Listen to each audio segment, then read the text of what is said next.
Slamming shut with a deafening clang, heavy iron grates echoed through the freezing night. Above, the mob held their breath, waiting for inevitable screams.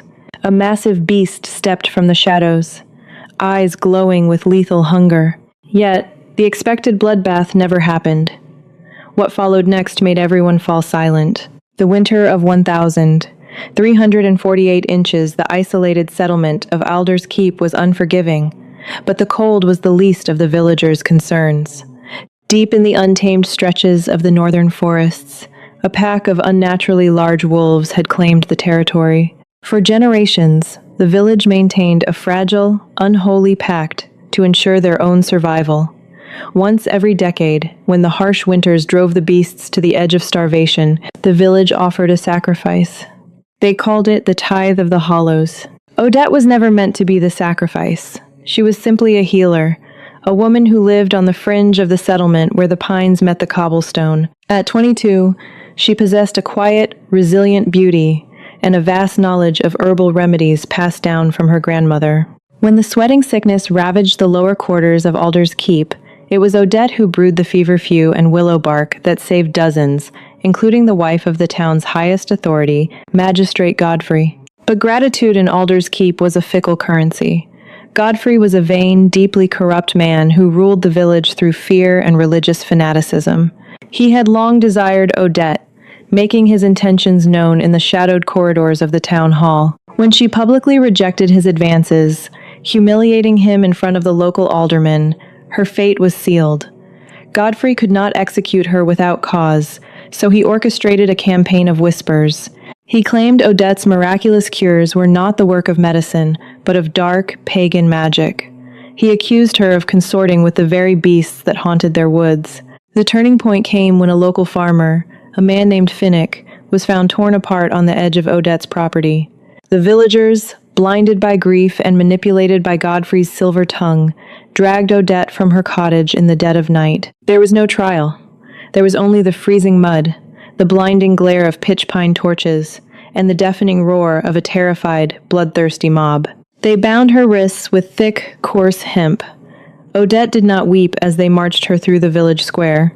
She walked with her head held high, the biting wind whipping her dark hair across her bruised face. She locked eyes with the people she had healed, women whose children she had delivered, men whose broken bones she had set. One by one, they looked away, their guilt swallowed by their desperate need for a scapegoat. If giving Odette to the wolves meant their own families would survive the winter, they would gladly wash their hands of her blood. The wolf den was a horrific relic of a forgotten era, an ancient, crumbling Roman amphitheater sunken into the earth just 3 miles from the village borders. The stone walls were 30 feet high, slick with ice and impossible to climb. At the bottom lay a massive pit littered with the bleached bones of past sacrifices.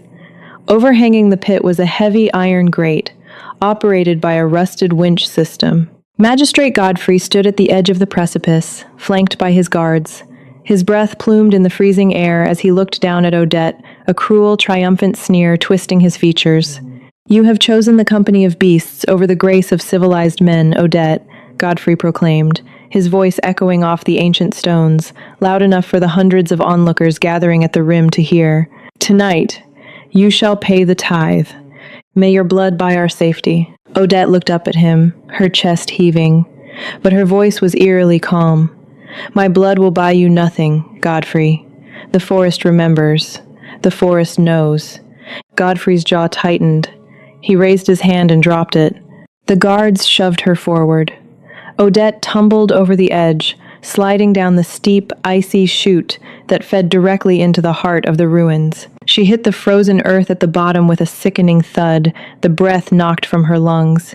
Above her, the heavy iron portcullis slammed down, sealing the only exit. She was trapped. And she was not alone. The air in the pit was thick with the stench of copper and damp earth. Odette pushed herself up onto her knees, wincing as a sharp pain flared in her shoulder.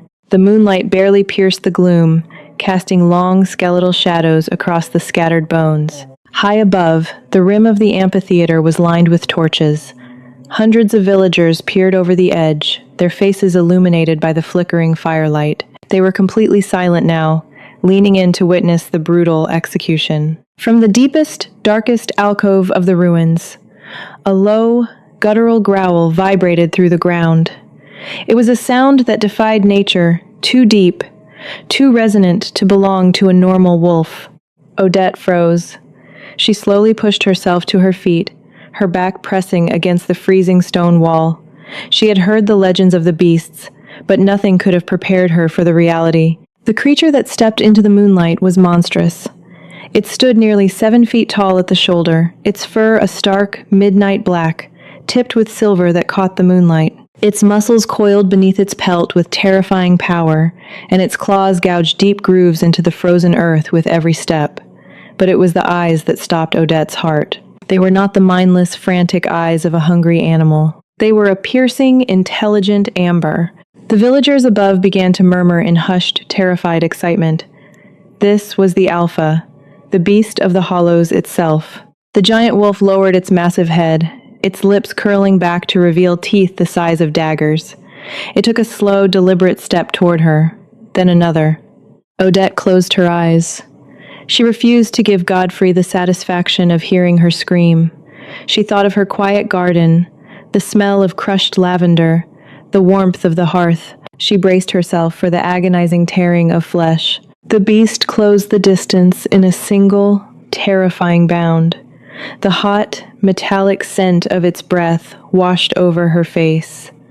But the bite never came. Instead, a massive, wet nose pressed against her bound hands. The wolf inhaled deeply, a long, shuddering sniff that seemed to draw in the very essence of her. Odette opened her eyes in shock. The great beast was towering over her, its massive face mere inches from hers. The amber eyes were wide, scanning her face, taking in the bruised cheekbone, the torn dress, the freezing, trembling frame. The wolf let out a sharp, confused huff, and then, to the absolute horror of the onlookers above, it lowered its massive head and gently nudged her shoulder. A collective gasp echoed from the rim of the pit. Odette's heart hammered against her ribs. She looked into those amber eyes, and a sudden, impossible jolt of recognition struck her.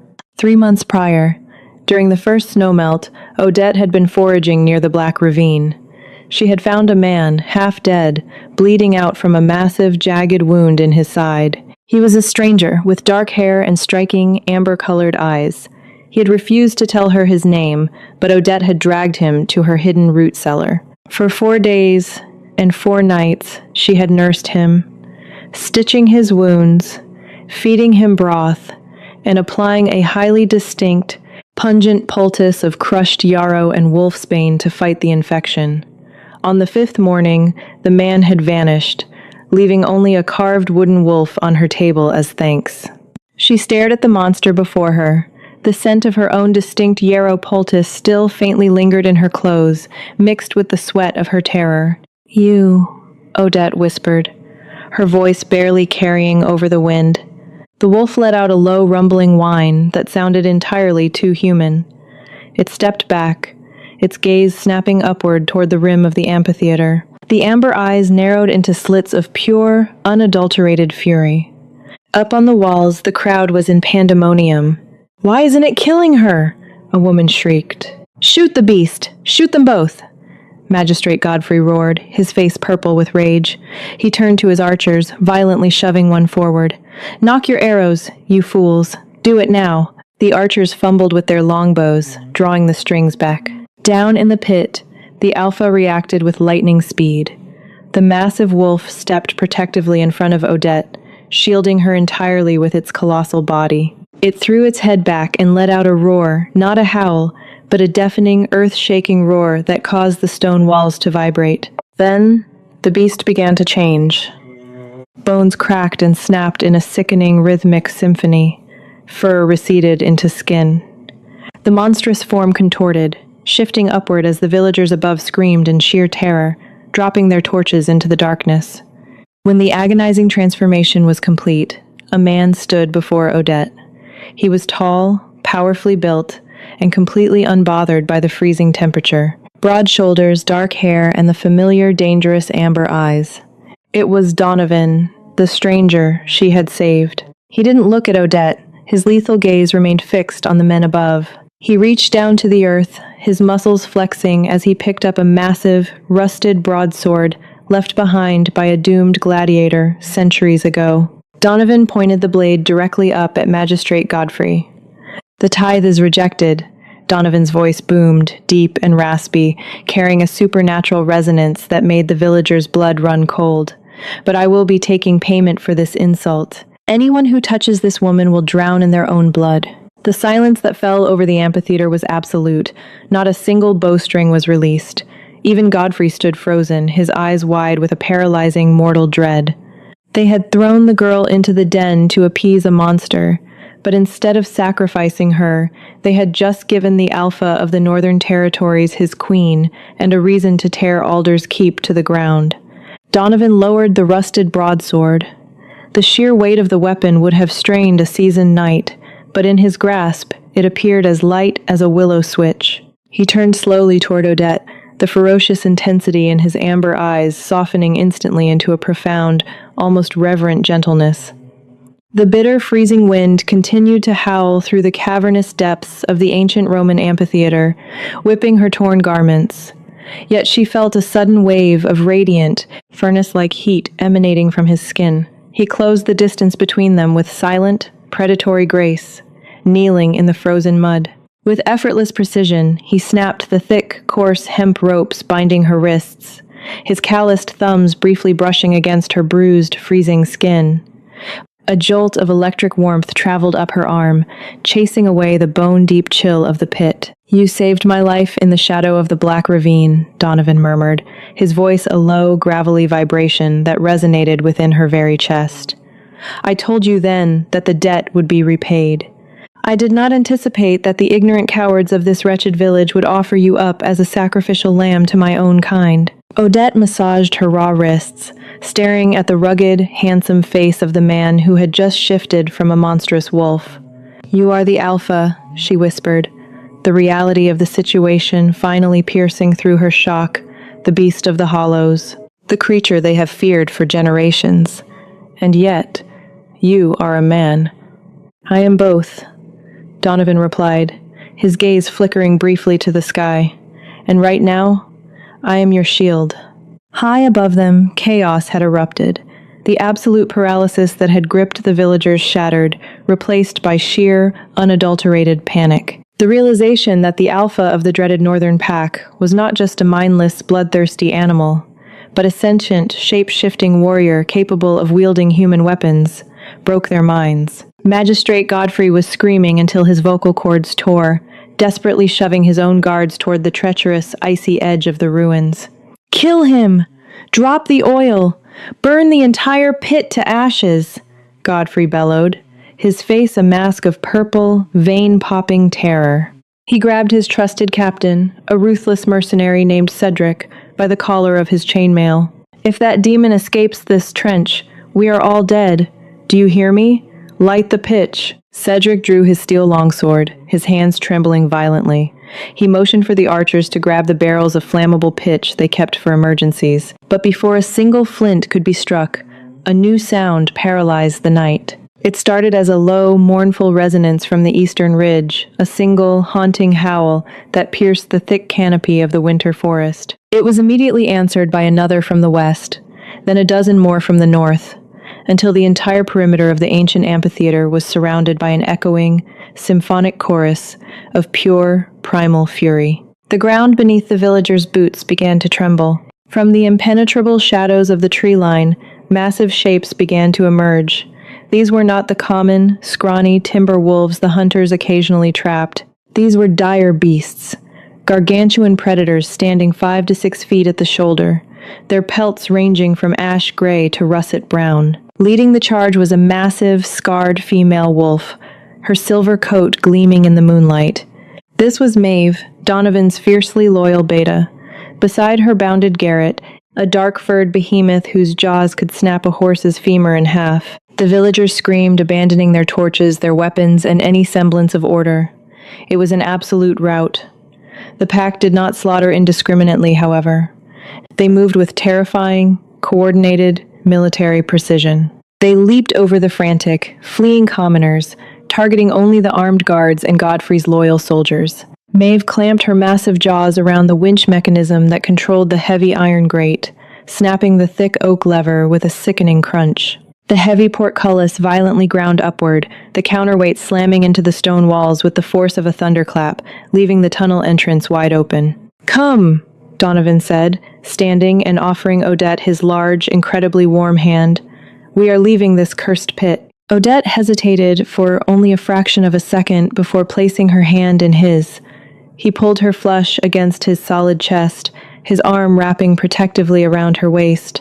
With terrifying speed and agility, Donovan navigated the steep, icy incline of the exit chute, carrying her as if she weighed no more than a bundle of dry lavender. When they emerged into the clearing at the top of the ruins, the scene was one of utter subjugation. Dozens of massive wolves had corralled the remaining guards into a tight circle, their growls a continuous, deafening rumble. Magistrate Godfrey was on his knees in the freezing snow, weeping openly, his lavish velvet cloak stained with mud and urine. Captain Cedric stood beside him, his sword dropped in the snow, his hands raised in absolute surrender. Donovan set Odette down gently behind him, stepping forward into the moonlight. As he moved, the great wolves immediately bowed their massive heads, submitting completely to their alpha. "Alder's Keep." Donovan's voice boomed across the silent, terrified crowd of villagers who had been herded back into the clearing by the pack. "For generations we have honored the ancient pact. We stayed to the deep woods. We took only the sick and the weak of the deer herds. We never hunted your children. We never hunted your women. The tithe was a fabrication, a lie invented by your own corrupt leaders to dispose of those who threatened their absolute power." A collective gasp rippled through the freezing crowd. Harrison, the town's burly blacksmith, stepped forward, his face pale. But the farmer, Finnick, he was torn apart by wolves. "We saw the claw marks. We saw the tracks leading to Odette's cottage." Donovan let out a dark, humorless laugh.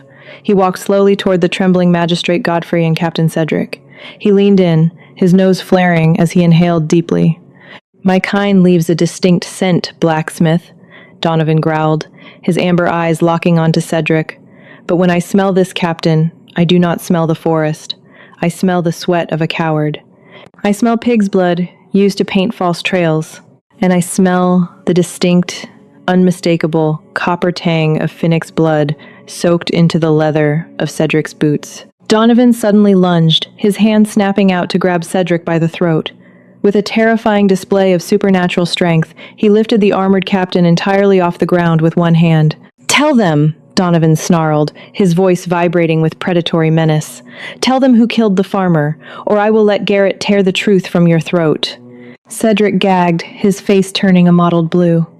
It was the magistrate," he choked out, tears streaming down his face. "Godfrey ordered it." Finnick had discovered Godfrey was embezzling the winter grain stores. "Godfrey paid me to stab Finnick with a hunting knife. Then we used iron rakes to mimic claw marks. We dragged his body to the healer's property to frame her because she refused Godfrey's bed. Please, God have mercy on me." Donovan tossed the captain into the snow like a discarded rag doll. The silence that followed was heavy, suffocating, and absolute. The villagers turned their gazes toward Magistrate Godfrey. The fear in their eyes was gone, replaced instantly by a burning, vengeful fury. They had dragged an innocent woman from her home. They had almost sacrificed their only healer to the cold abyss, all based on the lies of a greedy, rejected tyrant. Evelyn, a mother whose child Odette had saved from the sweating sickness only weeks prior, picked up a heavy stone from the frozen mud. She did not say a word, but the look of pure hatred on her face spoke volumes. Soon, Harrison the blacksmith picked up a discarded sword. The mob was no longer aiming their wrath at the beasts. They were aiming it squarely at the monster in human skin. Donovan turned his back on the pathetic, groveling magistrate. He knew the angry villagers would enact brutal justice. The massive wolves parted seamlessly as the alpha walked. Odette stood trembling in the freezing, unforgiving winter wind. Rushing adrenaline was finally fading from her weary system. She felt exhausted, her tired muscles aching deeply tonight. Her bruised face throbbed with every beat of heart. The cold snow beneath their boots crunched softly in night. He stopped before her, shielding her from biting gales. The very loud sounds of chaos quickly faded entirely away. She looked up into his striking amber eyes with wonder. The formidable beast who had terrorized these lands stood calmly. "The debt is fully repaid," Odette whispered into the darkness. "You have saved my fragile life from certain, agonizing death. You have officially cleared my tarnished name in this village. You may go back to your dark woods now, Alpha." Donovan reached out with his large, incredibly warm right hand. His calloused knuckles gently brushed against her freezing, bruised cheek. The touch was startlingly tender and shockingly full of pure emotion. Odette felt her breath hitch in her cold throat. "The debt is indeed paid, Odette," Donovan said very softly. "But my heavy heart is certainly not free from you. When I lay dying inside your hidden, damp root cellar, my body burned with a terrible fever that consumed me. It was your sweet voice that kept me safely tethered. It was your skilled hands that stitched my torn flesh. I left you that small wooden carving as a solemn promise that I would return when winter broke." Odette stared at him, her racing heart hammering extremely fast. She completely ignored the violent mob gathering right behind them. "You always intended to return for me?" she asked quietly. "I am the mighty Alpha of these vast northern territories," Donovan stated, stepping much closer to her shivering, frail form. "I command the wild beasts of the deep, shadowed valleys. I control the hunters of the tall, frozen mountain peaks, but a powerful king is absolutely nothing without his queen. I saw exactly how these cruel people mercilessly treated you. I watched them ruthlessly drag you through the freezing winter mud. They simply do not deserve your miraculous healing gifts today. They never deserved your boundless, profound human compassion, anyway." Maeve, the massive silver wolf, trotted forward gracefully without hesitation. She affectionately nudged Odette's hip with her large, wet nose. The giant animal let out a soft, wonderfully welcoming whine. Garrett and the rest of the mighty pack echoed her. Their low, deep rumbles vibrated strongly through the frozen earth. It was a beautiful chorus of absolute submission and acceptance. "Come with me," Donovan urged, offering his warm hand once again. "Leave this wretched settlement of rigid stone and endless lies. In my huge territory, you will never be needlessly feared for your extensive knowledge. You will be highly revered. You will safely run beneath the silver moonlight, completely untouchable." Odette looked silently past Donovan's broad, extremely muscular right shoulder. She saw the remaining villagers, her former untrustworthy, fearful neighbors. They were looking at her with a heavy mixture of guilt. A profound sense of awe and lingering terror filled them. They had selfishly betrayed her trust in their darkest hour. When the angry mob came to her door, nobody had stood. Not one single person had bravely defended her innocent life. They had willingly marched her to the dreadful, terrifying wolf den. There was absolutely nothing left here now. She looked deeply back at Donovan without any remaining hesitation. He was the feared monster who was also a man.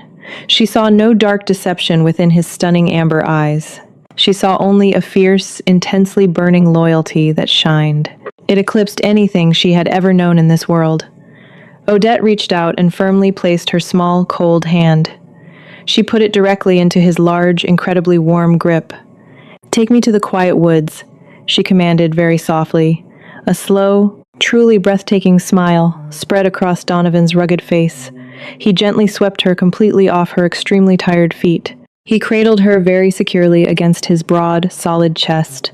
He turned toward the dark, imposing tree line of the forest. With a powerfully resonant, deafening roar that violently shook branches, Donovan proudly signaled his incredibly loyal pack of deadly wolves. The great beast turned and vanished into the pitch darkness. They moved quickly, like silent, beautiful silver phantoms gliding gracefully. They ran quickly over the icy, completely frozen northern earth. Donovan followed them closely, carrying Odette safely away from cruelty. Alder's Keep was officially left behind them for all eternity.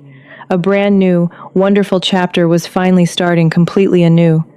In the quiet months that followed, the local legend transformed.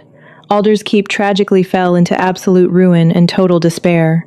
The corrupt village infrastructure collapsed under the massive, heavy weight. Godfrey's dark crimes were loudly exposed by a violent rebellion. The broken village was entirely abandoned by the frightened people.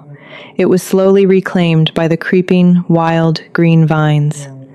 Unforgiving winter frosts destroyed the remaining empty cobblestone village homes.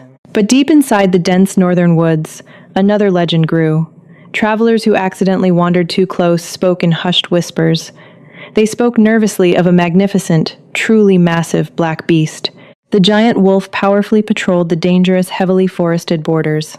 More astonishingly, travelers eagerly spoke of the truly beautiful woman. She proudly rode upon his broad back during snowy nights. The stunning queen with dark hair wore warm, luxurious furs. She gracefully possessed miraculous, unmatched healing powers for the innocent. If you were truly pure, the kind queen safely appeared. She offered a soothing, potent poultice of fresh, crushed yarrow. But if you carried dark cruelty, you faced the alpha. You vanished entirely into the dark depths of the forest. Odette happily ruled her vast, majestic kingdom alongside her beast. Did you expect that incredible twist? The story of Odette and Donovan proves that sometimes the real monsters are the men hiding in plain sight, while the beasts in the woods hold the truest honor. If you were captivated by this thrilling tale of medieval romance, betrayal, and justice, do not forget to hit that like button. Share this video with your fellow story lovers, and subscribe to our channel for more epic, real-life, inspired, dramatic storytelling. See you soon.